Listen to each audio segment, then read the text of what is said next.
Hi hello my dear students, my dear children. നമുക്കറിയാം, നമ്മുടെ കേരള സിലബസിൽ പഠിക്കുന്ന കുട്ടികളെ സംബന്ധിച്ചിടത്തോളം ഏറ്റവും അഭിമാനം നൽകുന്ന രണ്ട് പരീക്ഷകളായിരുന്നു LSS സ്കോളർഷിപ്പും USS സ്കോളർഷിപ്പും. 4ാം ക്ലാസ്സിലെ കുട്ടികൾക്കായിരുന്നു LSS സ്കോളർഷിപ്പ്. 7th സ്റ്റാൻഡേർഡിൽ പഠിക്കുന്ന കുട്ടികൾക്കുള്ള സ്കോളർഷിപ്പ് പരീക്ഷയായിരുന്നു USS സ്കോളർഷിപ്പ് പരീക്ഷ. എന്നാൽ USS സ്കോളർഷിപ്പ് പരീക്ഷ പുതിയ പേരിലേക്ക് മാറ്റിയിരിക്കുകയാണ്.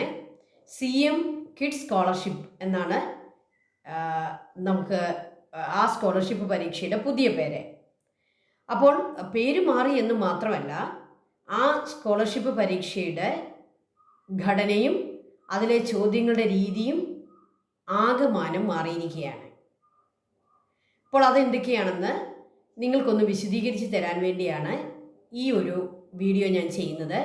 7ാം ക്ലാസ്സിൽ പഠിക്കുന്ന കുട്ടികൾക്കും അവരുടെ പേരൻസിനും ടീച്ചേഴ്സിനും 7th സ്റ്റാൻഡേർഡിലൊക്കെ പഠിപ്പിക്കുന്ന ടീച്ചേഴ്സിനും ഉപകാരപ്രദമാകാൻ വേണ്ടിയാണ് ഈ ഒരു വീഡിയോ ചെയ്യുന്നത്. നിങ്ങൾക്കിത് ഉപകാരപ്പെടും എന്ന് ഞാൻ കരുതുന്നു. അപ്പോൾ നമ്മുടെ ഈ പരീക്ഷയുടെ ചോദ്യഘടനയും ആ പരീക്ഷയുടെ ഘടനയും ചോദ്യരീതിയും എല്ലാം മാറിയിരിക്കുകയാണ്. അപ്പോൾ നമ്മളത് മനസ്സിലാക്കി നമ്മുടെ കുട്ടികൾക്ക് പരിശീലനം കൊടുത്താൽ മാത്രമേ അവർക്ക് നല്ല സ്കോറിലേക്ക് വരാനും ആ സ്കോളർഷിപ്പ് കരസ്ഥമാക്കാനും സാധിക്കത്തുള്ളൂ. അപ്പോൾ ടീച്ചേഴ്സ് ഇനിയുള്ള സമയത്ത് അതിനായിട്ട് പ്രത്യേകം ശ്രദ്ധിക്കേണ്ടതാണ്. കാരണം പുതിയൊരു ഘടനയിലേക്ക് നമ്മുടെ ഈ പരീക്ഷ മാറിയിരിക്കുകയാണ്. അപ്പോൾ പുതിയ പേര് തന്നെ നമ്മുടെ മാറി CM കിഡ്സ് സ്കോളർഷിപ്പ് പരീക്ഷ എന്നായിരിക്കും ഇനി ഈ പരീക്ഷ അറിയപ്പെടുക. അപ്പോൾ നമ്മുടെ പരീക്ഷയുടെ ഘടന പറയുമ്പോൾ പേപ്പർ 1, പേപ്പർ 2 2 പേപ്പറുകളാണ് നമ്മുടെ പരീക്ഷയ്ക്കുള്ളത്. ഈ 2 പേപ്പറിനും 2 മണിക്കൂർ വീതമായിരിക്കും പരീക്ഷ. അതുപോലെ തന്നെ എല്ലാ ചോദ്യങ്ങൾക്കും ഉത്തരം എഴുതണം. ഒരു ചോദ്യത്തിൻ്റെ ലഭിക്കുന്ന സ്കോറ് ഒരു സ്കോറായിരിക്കും, 1 മാർക്കായിരിക്കും. അപ്പം ഇതുവരെയും നമ്മുടെ ടോട്ടൽ സ്കോർ 90 മാർക്കുകളായിരുന്നെങ്കിൽ ഇനി അത് 100 മാർക്കായിരിക്കും. അപ്പോൾ ടോട്ടൽ 100 മാർക്കിനായിരിക്കും ഈ പരീക്ഷ പോകുന്നത്.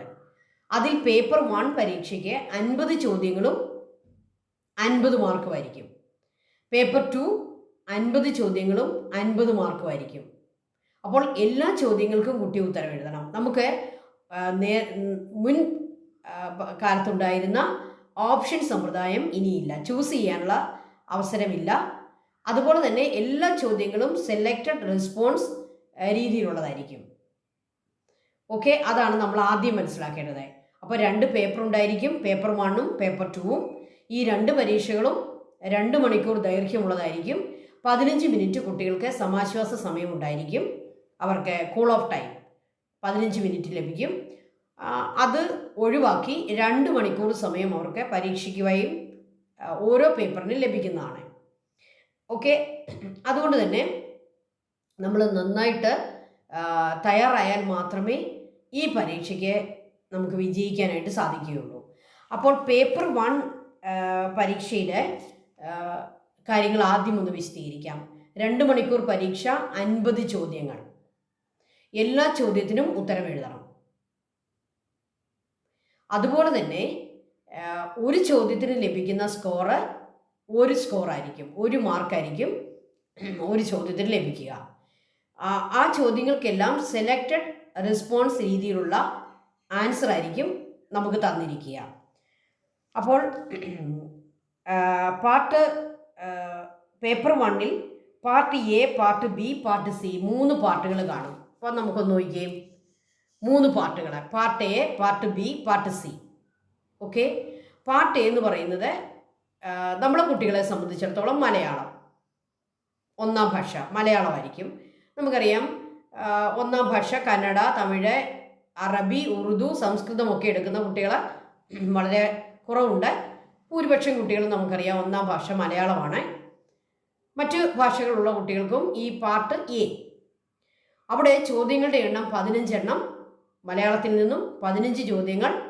15 ചോദ്യങ്ങളും നമ്മൾ അറ്റൻഡ് ചെയ്യണം. കുട്ടികൾക്ക് കിട്ടുന്ന മാർക്ക് 15 മാർക്ക്. അപ്പോൾ ഒരു ചോദ്യത്തിന് 1 മാർക്ക്. ഇനി അതിൻ്റെ പാർട്ട് Bയിൽ അവിടെ 1ാം ഭാഷ ഭാഗം 2. ഓക്കെ, അതിന് BT എന്നാണ് പറയുക. പാർട്ട് എയിലെ 1-ാം ഭാഷ ഭാഗം 1-ന് AT എന്നാണ് പറയുക. അവിടെയും 15 ചോദ്യങ്ങളുണ്ടാകും. ഒരു ചോദ്യത്തിന് 1 സ്കോർ എന്നുള്ള രീതിയിൽ 15 സ്കോർ കിട്ടും. ഇനി അതിൻ്റെ പാർട്ട് സിയിലേക്ക് വന്നേ. ഗണിതവും മാനസിക ശേഷിയും പരിശോധിക്കുന്ന ചോദ്യങ്ങളായിരിക്കും ഉണ്ടാവുക.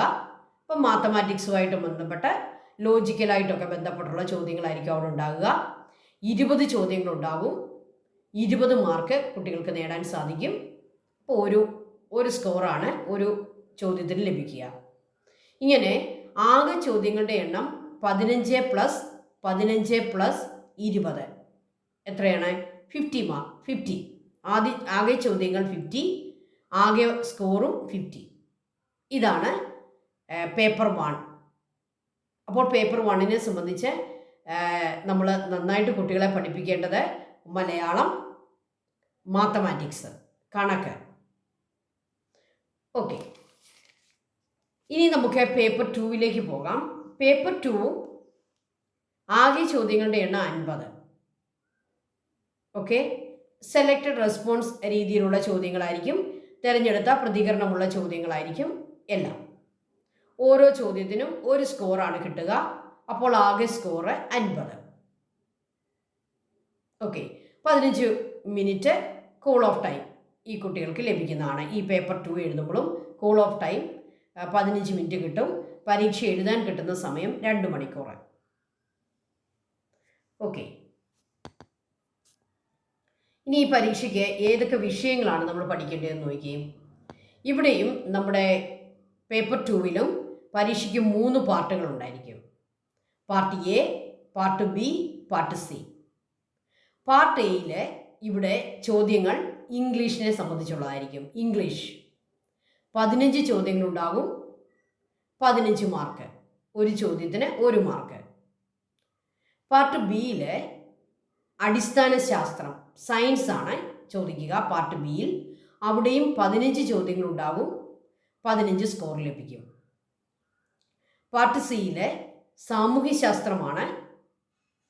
20 ചോദ്യങ്ങളുണ്ടാകും. 20 സ്കോർ കിട്ടും. ആകെ ചോദ്യങ്ങളുടെ എണ്ണം 50, ആകെ സ്കോറ് 50. 2 പേപ്പറിലെയും എല്ലാ ചോദ്യങ്ങൾക്കും കുട്ടി ഉത്തരം എഴുതണം. ഓരോ വിഷയത്തിനും അതുമായി ബന്ധപ്പെട്ട ഉയർന്ന ശേഷി പരിശോധിക്കുന്ന ചോദ്യങ്ങളും ഉണ്ടാവും. ഇപ്പം നമുക്കറിയാം, ഇതൊരു സ്കോളർഷിപ്പ് പരീക്ഷ ആയതുകൊണ്ട് തന്നെ നമ്മൾ നോർമലായിട്ടുള്ള ചോദ്യങ്ങൾ, അല്ലെ ആവറേജിൽ താഴെയുള്ള കുട്ടികൾക്കും ആവറേജ് കുട്ടികൾക്കും കൊടുക്കുന്ന ചോദ്യങ്ങൾ നമ്മൾ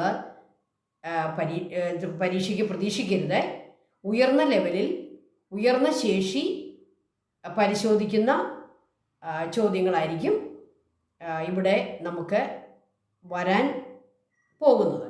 അപ്പോൾ ആ ഒരു ശേഷി കൈവരിക്കത്തക്ക രീതിയിലുള്ള മാതൃകാ ചോദ്യങ്ങൾ കൊടുത്ത് നമ്മുടെ കുട്ടികളെ അതിനായി നമ്മൾ തയ്യാറാക്കേണ്ടതാണ്. ഇനി ചോദ്യ രീതിയിലും ചില മാറ്റങ്ങൾ ഇവിടെ വന്നിട്ടുണ്ട്. 2 പേപ്പറിലെയും ചോദ്യങ്ങൾ സെലക്റ്റഡ് റെസ്പോൺസ് ടൈപ്പിലുള്ള ചോദ്യങ്ങളായിരിക്കും. അതായത് തിരഞ്ഞെടുത്ത പ്രതികരണമുള്ള ചോദ്യങ്ങളായിരിക്കും. അതിൽ ചോദ്യങ്ങളുടെ രീതി ഇങ്ങനെയായിരിക്കും. ശരിയായ ഒരു ഉത്തരം തിരഞ്ഞെടുക്കുക. അതായത് തന്നിരിക്കുന്ന 4 ഉത്തരങ്ങളിൽ ഒരെണ്ണം മാത്രമായിരിക്കും ശരി. അത് തിരഞ്ഞെടുത്ത് എഴുതുക. നമുക്കറിയാം, ഒബ്ജക്റ്റീവ് ടൈപ്പ് ചോദ്യങ്ങൾ നമ്മൾ സാധാരണ കൊടുക്കുന്ന അങ്ങനെയാണ്.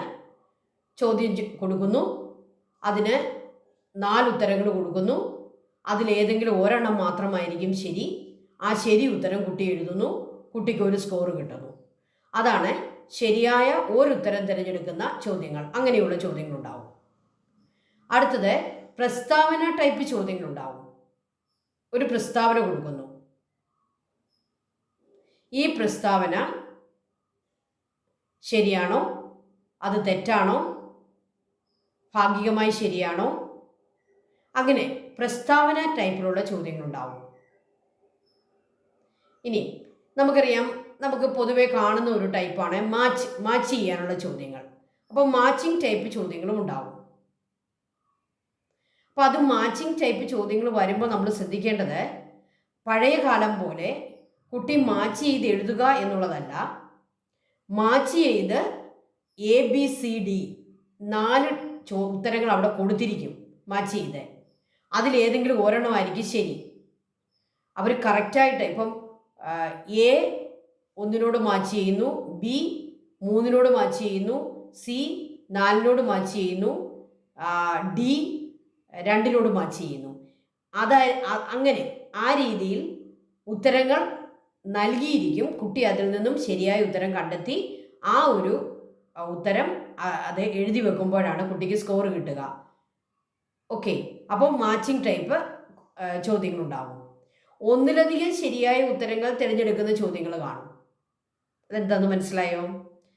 അതായത് തന്നിരിക്കുന്ന ചോദ്യത്തിൽ ഒന്നിലധികം ഉത്തരങ്ങൾ ശരിയായിരിക്കും. ഇപ്പോൾ ഉദാഹരണം പറഞ്ഞാൽ സാമൂഹ്യ ശാസ്ത്രത്തിലെ ഒരു ഉദാഹരണം ഞാൻ പറയാം. ഹിമാലയൻ നദികളുടെ സവിശേഷതകൾ എന്തെല്ലാം? What are the features of Himalayan reverse? അപ്പോൾ ഒരു 4 ഫീച്ചേഴ്സ് കൊടുക്കുന്നു. അതിൽ 2 ഫീച്ചേഴ്സ് കറക്റ്റും 2 ഇൻകറക്റ്റും ആണെന്ന് നിങ്ങൾ വിചാരിക്കുക, റോങ്ങും ആണെന്ന് വിചാരിക്കുക. അപ്പോൾ ആ കറക്റ്റായിട്ടുള്ള 2 ഉത്തരങ്ങൾ വരത്തില്ലേ? അപ്പോൾ അതിനകത്ത് കൊടുത്തിരിക്കുന്ന പ്രതികരണങ്ങളിൽ ഏതൊക്കെയാണോ കറക്റ്റ് അത് കൊടുത്തിരിക്കുന്ന പ്രതികരണം വേണം കുട്ടി തിരഞ്ഞെടുക്കാൻ. അപ്പോൾ ഒന്നിലധികം ശരിയായ ഉത്തരങ്ങൾ തിരഞ്ഞെടുക്കുന്ന രീതിയിലുള്ള ചോദ്യങ്ങളും ഉണ്ടാകും. അപ്പോൾ ചോദ്യങ്ങൾ കുട്ടികളുടെ ചിന്താശേഷി പ്രയോഗിച്ച് ഉത്തരം കണ്ടെത്തേണ്ടവയും ഉയർന്ന ശേഷിക്ക് പ്രാധാന്യം നൽകുന്നതുമായിരിക്കും. അപ്പോൾ ആപ്ലിക്കേഷൻ ലെവലിലുള്ള ചോദ്യങ്ങളായിരിക്കും ഭൂരിപക്ഷം. കാരണം ഇതൊരു സ്കോളർഷിപ്പ് പരീക്ഷയാണ്. നല്ല പഠന നിലവാരമുള്ള കുട്ടികളെയാണ് ഇവിടെ നമുക്ക് പരിശോധിക്കേണ്ടി വരിക. അപ്പോൾ ഉയർന്ന ശേഷി പരിശോധിക്കുന്ന ചോദ്യങ്ങളായിരിക്കും കൂടുതലും ഉണ്ടാവുക. ഇനി നമുക്ക് ഏറ്റവും പ്രധാനപ്പെട്ട ഒരു കാര്യത്തിലേക്ക് വരാം. ഇതിന് സിലബസ് എന്താണ്? നമ്മളെല്ലാവരും ചിന്തിക്കുന്ന ഒരു കാര്യമാണ്, കുട്ടികളെ എന്താണ് നമ്മൾ പഠിപ്പിക്കേണ്ടത്, സിലബസ് എന്താണ്? ഇതിലെ സിലബസ് എന്ന് പറയുന്നത് ഈ അധ്യയന വർഷം, അതായത് 2025-26 അധ്യയന വർഷം 7ാം ക്ലാസ്സിൽ തന്നിരിക്കുന്ന സ്കീം ഓഫ് വർക്ക് നിങ്ങൾ പരിശോധിക്കുക. ആ സ്കീം ഓഫ് വർക്കിലെ ജനുവരി 31 വരെ, ഈ മാസം ജനുവരി മാസം 31-ാം തീയതി വരെ കുട്ടികൾ എന്തൊക്കെയാണ് പഠിക്കേണ്ടതെന്ന് സ്കീം ഓഫ് വർക്കിൽ അവരുടെ ചാപ്റ്റേഴ്സ് കൊടുത്തിട്ടുണ്ട്. അതെല്ലാ വിഷയത്തിൻ്റെയും കൊടുത്തിട്ടുണ്ട്. മലയാളം, ഇംഗ്ലീഷ്, അടിസ്ഥാന ശാസ്ത്രം, ഗണിതം, സാമൂഹ്യ ശാസ്ത്രം, ഈ 5 വിഷയങ്ങളുടെയും സ്കീം ഓഫ് വർക്ക് പരിശോധിച്ച് ജനുവരി 31-ാം തീയതി വരെ കുട്ടി എന്തൊക്കെയാണ് പഠിക്കേണ്ടത് എന്നും നിങ്ങൾ മനസ്സിലാക്കുക. അവിടെ വരെയുള്ള ചോദ്യങ്ങളായിരിക്കും വരിക. അപ്പോൾ 5-6 ക്ലാസ്സുകളിലെ ചോദ്യങ്ങൾ വന്നാലും നമുക്ക് ഇവിടെ ഒന്നും നമുക്ക് പറയാൻ പറ്റുകയില്ല. കാരണം എന്താണ്, ആ ഈ മാസം ജനുവരി 31-ാം തീയതി വരെ 7ാം ക്ലാസ്സിൽ ഒരു കുട്ടിക്ക് ആർജിക്കേണ്ട അവൻ്റെ എല്ലാ ശേഷികളും പരിശോധിക്കുന്ന ചോദ്യങ്ങൾ വരാം. അപ്പോൾ 5-6 ക്ലാസ്സുകളിലെ ചോദ്യങ്ങൾ വന്നു എന്നൊന്നും നമുക്ക് പറയാൻ പറ്റുകയില്ല. 7ാം ക്ലാസ്സിലെ ജനുവരി മാസം 31-ാം തീയതി വരെ കുട്ടി കൈവരിക്കേണ്ട എല്ലാ നൈപുണ്യങ്ങളും എല്ലാ ശേഷികളും പരിശോധിക്കുന്ന ചോദ്യങ്ങൾ, അതും ഉയർന്ന ശേഷി പരിശോധിക്കുന്ന ചോദ്യങ്ങളായിരിക്കും CM കിഡ്സ് സ്കോളർഷിപ്പിൽ ഉണ്ടാവുക. അപ്പോൾ അതാണ് നമ്മൾ കുട്ടികളെ പരിശീലിപ്പിക്കേണ്ടത്. 7ാം ക്ലാസ് വരെ കുട്ടി നേടേണ്ട പഠന ലക്ഷ്യങ്ങളെ പരിഗണിച്ചാകും ചോദ്യങ്ങൾ. ഇനി ഇവിടെ നിങ്ങളോട് പ്രത്യേകം ഓർമ്മിപ്പിക്കുന്ന ഒരു കാര്യം, നമ്മുടെ സാധാരണ നമ്മുടെ ടൈമിലി പരീക്ഷയ്ക്ക് വരുന്നത് പോലെ അല്ല. നമ്മുടെ ടെക്സ്റ്റ് ബുക്കിൽ കൊടുത്തിരിക്കുന്ന തുടർ പ്രവർത്തനങ്ങൾ, അധിക വായനകൾ, അതുപോലെ തന്നെ അവിടെ കൊടുത്തിരിക്കുന്ന അനുബന്ധ കാര്യങ്ങൾ എന്നിവയും ചോദ്യങ്ങൾക്ക് പരിഗണിക്കുന്നതാണ്. അപ്പോൾ അനുബന്ധമായി കൊടുത്തിരിക്കുന്ന കാര്യങ്ങളും അധിക വായനയ്ക്ക് കൊടുത്തിരിക്കുന്ന കാര്യങ്ങളും പാഠഭാഗത്തിൻ്റെ അവസാനം തുടർ പ്രവർത്തനങ്ങൾ എന്ന രീതിയിൽ കൊടുത്തിരിക്കുന്ന കാര്യങ്ങളും നമ്മൾ കുട്ടികളെ പരിശീലിപ്പിക്കണം. അത് പ്രത്യേകം ഓർക്കുക. അവിടെ നിന്നും ക്വസ്റ്റ്യൻസ് ഉണ്ടാവും. എന്നാൽ നമ്മുടെ സാധാരണ ടൈമിലി പരീക്ഷയ്ക്ക് നമുക്ക് അങ്ങനെയുള്ള ചോദ്യങ്ങൾ അവോയ്ഡ് ചെയ്യുന്നതാണ്. എന്നാൽ ഈ സ്കോളർഷിപ്പ് പരീക്ഷയ്ക്ക് അനുബന്ധം, തുടർ പ്രവർത്തനം, അധിക വായന ഇങ്ങനെയുള്ള ടെക്സ്റ്റ് ബുക്കിൽ കൊടുത്തിരിക്കുന്ന കാര്യങ്ങളുടെയും പരിശോധിക്കുന്ന, അവരുടെ ശേഷി പരിശോധിക്കുന്ന ചോദ്യങ്ങളുണ്ടാവും. അപ്പോൾ തുടർ പ്രവർത്തനങ്ങളും ഒക്കെ കൊടുത്തിരിക്കുന്ന എല്ലാം നമ്മൾ കുട്ടികളെ പരിശീലിപ്പിക്കാനായിട്ട് ശ്രദ്ധിക്കുക. അതുപോലെ സാമൂഹ്യശാസ്ത്രത്തിൻ്റെ കാര്യത്തിൽ പ്രത്യേകം ശ്രദ്ധിക്കുക. കറണ്ട് അഫെയർസ് ഏറ്റവും അങ്ങനെയുള്ള ചോദ്യങ്ങളും ഉണ്ടാകും. ആനുകാലിക സംഭവങ്ങളുടെ വെളിച്ചത്തിലുള്ള ചോദ്യങ്ങൾ 6 ചോദ്യങ്ങൾ അങ്ങനെ ഉണ്ടാകും. അപ്പോൾ 6 ചോദ്യം എന്ന് പറയുമ്പോൾ 6 സ്കോറ് ആ രീതിയിലായിരിക്കും വരിക. അപ്പോൾ കുട്ടികളെ പത്രം, അതെ, നമ്മുടെ ഏറ്റവും ആനുകാലിക സംഭവങ്ങൾ നമുക്ക് കുട്ടികൾക്ക് മനസ്സിലാക്കി കൊടുക്കാൻ ഏറ്റവും നല്ലത് നമ്മുടെ പത്രമാണ്.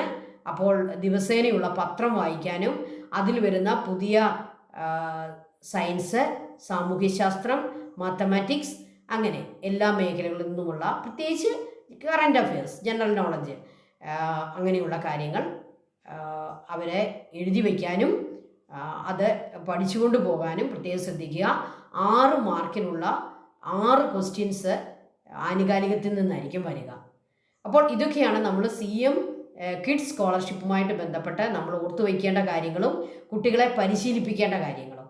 അപ്പോൾ നമുക്കറിയാം, പഴയ ചോദ്യഘടനയും പാറ്റേൺസും എല്ലാം മാറിയിരിക്കുന്ന ഒരു വർഷമായതുകൊണ്ട് തന്നെ ഈ ഒരു സ്കോളർഷിപ്പ് പരീക്ഷയ്ക്ക് കുട്ടികളെ നന്നായി പരിശീലിപ്പിക്കാനും അവർക്ക് മാതൃകാ ചോദ്യങ്ങളുണ്ടാക്കി കൊടുത്ത് അങ്ങനെ അവർക്ക് പരിശീലനം കൊടുക്കാനും എല്ലാവരും ശ്രദ്ധിക്കുമല്ലോ.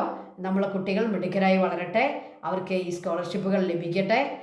നിങ്ങൾക്ക് ഡൗട്ടുകൾ ഉണ്ടെങ്കിൽ ഈ വീഡിയോയുടെ താഴെ നിങ്ങളുടെ റെസ്പോൺസ് ഇടുക, നിങ്ങളുടെ കമൻറ്റുകൾ കൊടുക്കുക, ഞാൻ ഉത്തരം തരുന്നതായിരിക്കും. അപ്പോൾ എല്ലാവർക്കും മനസ്സിലായി എന്ന് വിചാരിക്കുന്നു. നമ്മുടെ 2 പേപ്പറിനെ സംബന്ധിച്ചും വിശദമായി മനസ്സിലാക്കുക, കുട്ടികളെ പരിശീലിപ്പിക്കുക. Thank you all. Thank you children. Thank you all.